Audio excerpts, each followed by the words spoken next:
Now, I've been seeing like some paperwork come out, man, and I don't know like if this shit is like real or, like, cause I know like a lot of times dudes will say shit about people who've passed away just to kind of put it on them. Right. But recently I seen some paperwork that was somebody was accusing Makado of killing Brick and Coby. Man, I be seeing that, bro. I seen that too, man. Bro, so what people be failing to realize is like, that shit don't be making it shit valid. You know what I'm saying? Like, so the police do an investigation on everything that they think is going on or that happens in the streets, bro. So however they do their due diligence, bro, they usually come up with some names or some people that they probably either looking at or suspected of doing this, and they put that shit in there. But what I be trying to make sure people understand is, bro, before we make real judgments, we always got to remember that these people, that these detectives that said these was suspects, never charged these with these murders. You know what I'm saying? So they obviously didn't feel strong enough to bring them into the justice system about it. So this was obviously just some type of hypothesis. Just because they wrote it down and they put it in the system don't make it legit. According to them, they're saying that this is what somebody told them. Yeah, usually it's always people telling them shit, or like it's always, that's how they get to their investigations. They talk to people.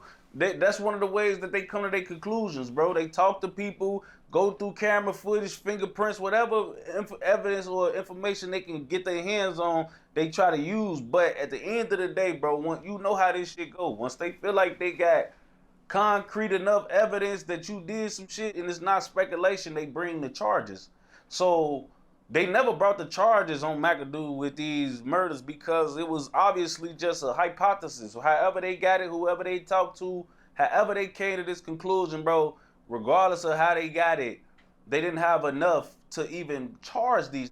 And that's how, to me, they didn't have enough, because in our system, especially in Chicago, Illinois, bro, they will charge your ass and make you prove you innocent or not guilty in the court of trial, like through the justice system. You have to go to court, fight years, and go through trial and prove you innocent of this shit. So when they don't even feel strong enough to bring charges of a lot of this shit,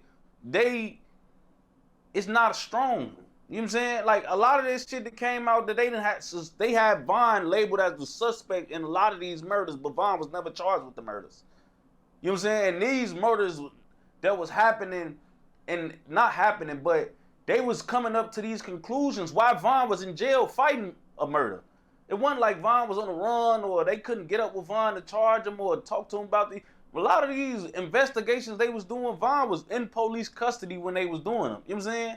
So if they felt strong enough about any of these things, they would have came and put the charges on them, but they never did for a lot of that shit because it wasn't strong enough, in my opinion, bro. Because they don't waste no time. Especially when a suspect come up in this shit, or a nigga name is suspected to did some shit and his name is like theirs, they'll be thirsty. So I just think it just be a whole bunch of speculation. You know what I'm saying? A whole bunch of speculation, no matter who they talking to or what they feel like they had on them. They didn't feel strong enough to charge these people with these murders. So it's to me, it's just like, I don't put a lot of thought into it because I know how they work out here. If it was really concrete and they felt like they had them, they would have had no problem charging them with those. But they never did. And the same shit with Mack. Like Mack was just in jail for 2 murders, bro. You know what I'm saying? He was just in jail for 2 murders, bro. Before he died in jail, he was just in jail fighting a double homie. If they felt like that double homie was his work, they would have put that on and made him fight 4 bodies. You know what I'm saying? Because this is obviously shit that happened before he even caught them got charged with them double homies he was charged with. So if they felt like that was what was going on, they would have came and seen them and made them fight those bodies too. You know what I'm saying? Like, what's up? This is Capone. We got more content like this coming soon. So hit that like button, subscribe, and stay locked in to Capone News.